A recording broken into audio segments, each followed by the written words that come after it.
If you think you know beef, there was an opportunity to cast your vote with some of the finest cuts you may ever encounter. At the Beef Summit, hosted by DeBrager and Spittler for the New York City Wine and Food Festival, 4 distinct cuts were used to show how raising and aging affect the overall flavor of what ends up on your plate. The Wagyu.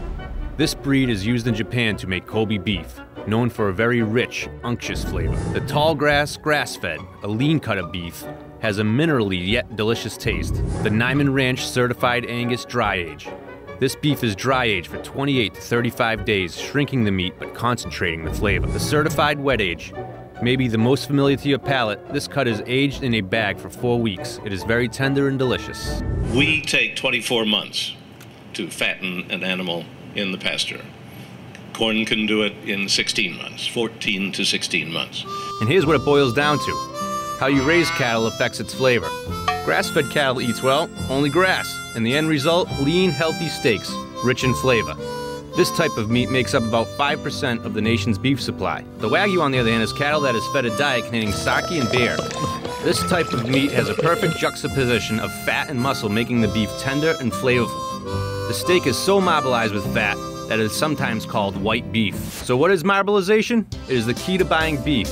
The USDA measures just how much the fat is interspersed or marbleized through the muscle.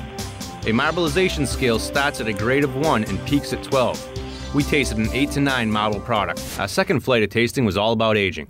It's not something you can do at home. You can't take a steak from the supermarket and throw it in your refrigerator at home and dry it for 28 days and expect it to be anything. All beef must age, and there's 2 ways of doing it, wet and dry aging.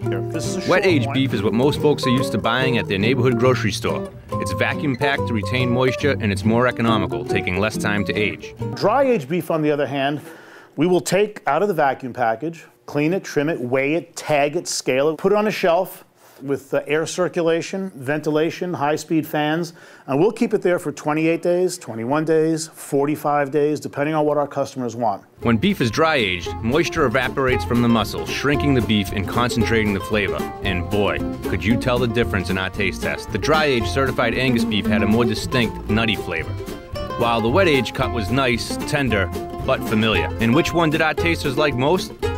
With a show of hands, the certified Angus dry beef appeared to be the favorite. Though after a closer tally, a few voters appeared to vote more than once. We may need a recount. For the Wall Street Journal Digital Network, this is Rich Joyce.